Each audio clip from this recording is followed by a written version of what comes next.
Well, hello there. It is Joe from the Strange Voyage Files. It's August 23rd, 2025. I'm going to review a movie that I think is unbelievably awesome. It's a movie that sadly has kind of fallen under the radar, and I don't know why. 1993's Blood In, Blood Out. I have the DVD and I just got this. And the reason I have the DVD is, as far as I know, you can't get this on Blu ray. You can't get this on 4K.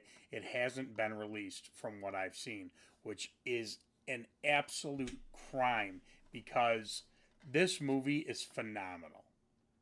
Um, this spans like a 12-year time frame, and it follows two brothers and a cousin, and in the late 70s into the I'm going to pull up our good old Wikipedia here while I'm doing this. Yeah, 72 to 84. Um, and it follows how their three paths go completely different. The main character that's um, the main character that is in this is Miklo Velka, played by Damian Chapa, and maybe saying that wrong, um, who is half Latino and half Caucasian, and he looks white, and I believe he's got blue eyes, and he's growing up in largely Hispanic East LA, and it's because he looks Caucasian that he gets a lot of flack and whatnot, and he wants to join the gang that his two cousins are in, and he eventually does. Ends up shooting somebody, goes to prison, has, I mean, transformation is not even a word in prison. How prison absolutely changes him, but the other two cousins. This is real. I mean, the story just is it goes in different directions. And the great thing about this movie is it doesn't lose you. One of the cousins has is attacked by a rival gang. He has a spinal injury, and gets he's becomes addicted to painkillers. And I really don't want to blow too much of this movie because I know it's an older movie, but I have a feeling a lot of people have not seen this, and I think I don't think it's hard to find on a streaming service. I think it may be on Tubi, but as far as physical media, it's just DVD. Um, and what happens with the cousin who got hurt, who's played it, the character's name is Cruz, but he's played by Jesse Borrego, and you'll know him. He was in a lot of stuff. Really, really good actor. Um, the third the third main actor, who's the other brother, his name is Paco, played by Benjamin Bratt. Now he's a big star. Um, he's always been phenomenal everything he's in, and he's the one that's he's the most dangerous in the beginning of the movie, and um, he's the one that does the complete 180. He when Miklo gets arrested, he gets arrested too, and he's given the opportunity to go into the Marines, and he turns his life around. He ends up becoming a cop. And again, I don't want to give too much more away because their lives are always intertwined in various ways. There's a lot of surprises in this movie. Um, there are other family members that are involved, and again, I don't want to go into too much detail because um, the plot twists are crazy. But this movie really it's phenomenal because this version is about 3 hours long. This is like 190 minutes. It doesn't lose you at all. You are so I watched this with my two daughters, with Randy and Madison. Randy thought it was okay. Now neither one of them wanted to watch this movie. Madison loved it. Madison thought it was great. Um, because the storyline is so phenomenal, and it gives you this insight into not only we had a lot of movie like Colors and whatnot that dealt with gangs in the 80s and 90s in big cities, And this one really delves into the gangs in prison. And from what I understand, they really tried to make it authentic as possible, is how gang activity and the gangs ran things in prison and whatnot. And there's other corrupt prisoners. There's obviously corrupt guards. Um, there's points where there's treaties between gangs, and there's the Latino gang and the black gang, and then there's like the white Aryan gang, um, and those are like the three opposing forces, and the Latino gang and the black gang have have like a non-aggression treaty, I guess, if you will. Um, and they're kind of both against the Aryans, and the Aryans, they obviously don't want anything to do with those other two gangs, so kind of all mutual. But it's really good, and the other thing is there are a ton of characters, so I'm just gonna talk about some of the people in this movie, and even if you don't recognize their names, you'll know them. Delroy Lindo, who you will know, he was also in Malcolm X, I believe. Um, yep, he sure was. He was before Denzel Washington, who played Malcolm X. When he was running numbers, he Delroy Lindo played the guy who was like head of the mob or whatever the numbers running scheme that um, Malcolm X was a part of before he turned his life around. Um, Tom Wilson, who played Biff in Back to the Future, is in this movie. Ving Rhames is in this movie. Um, Carlos Carrasco is in this movie. You'll know him. He is phenomenal. This guy, Carlos Carrasco, and I'm sorry if I'm saying his name wrong. Um, he should have gotten an Academy Award for this film.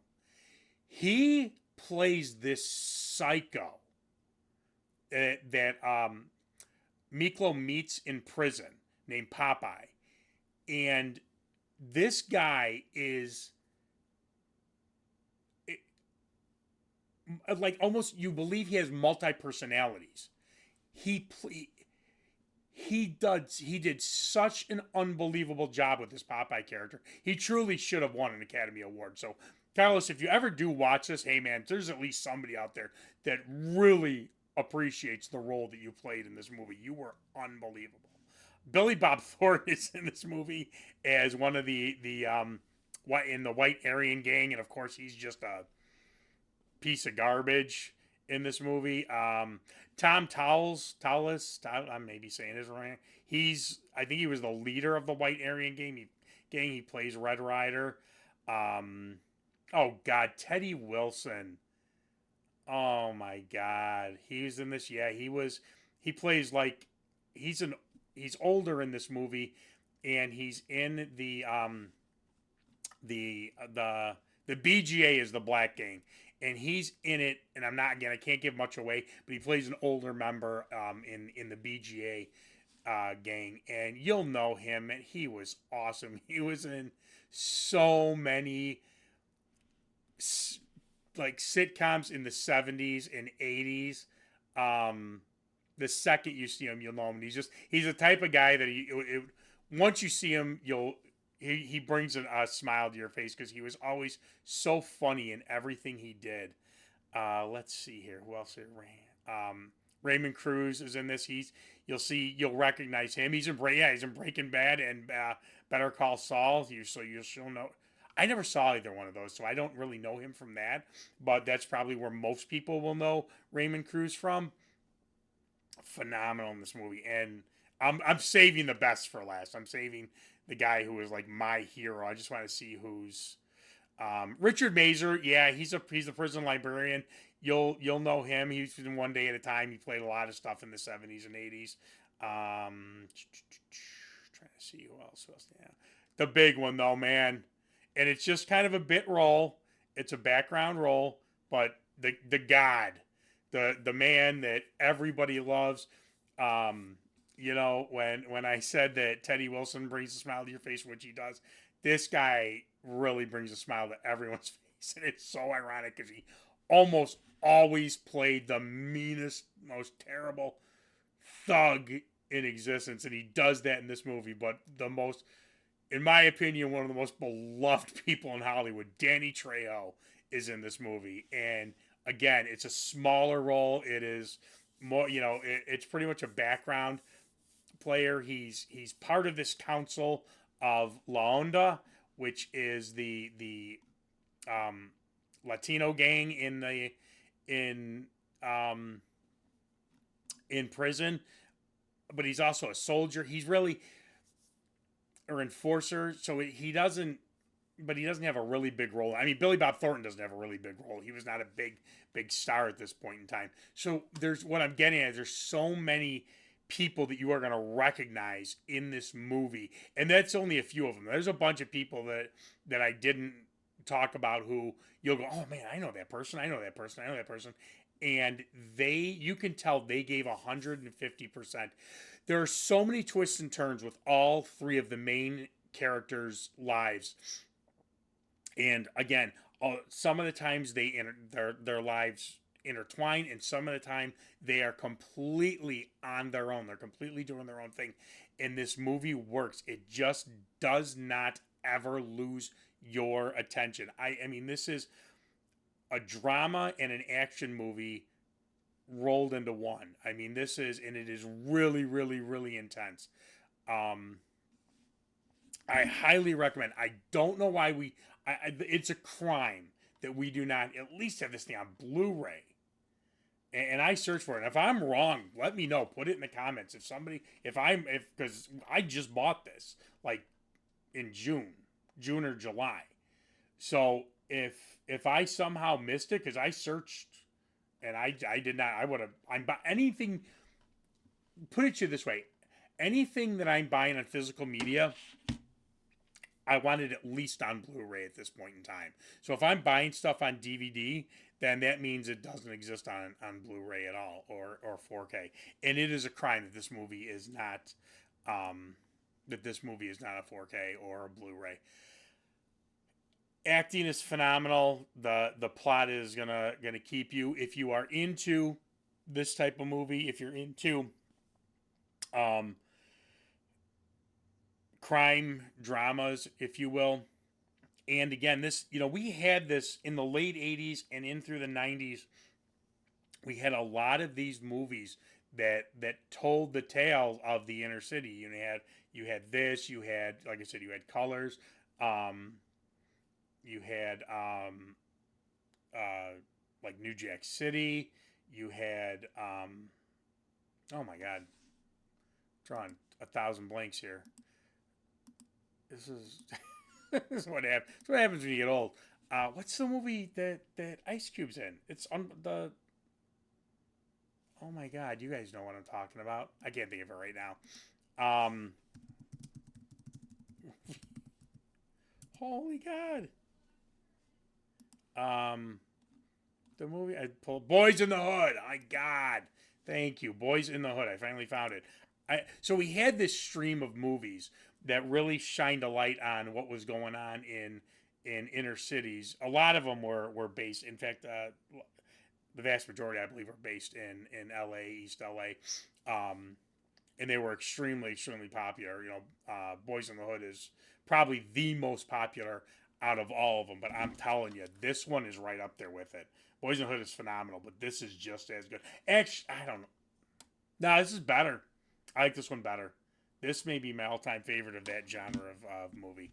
So, all right, I definitely highly recommend it. I believe, again, it's pretty easy to find on streaming.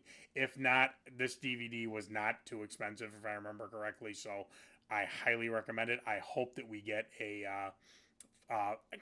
just skip the Blu-ray. Go right to the 4K. This movie deserves a 4K release. All right, well, hope you guys enjoyed this. Like, subscribe, and let me know what you think in the comments.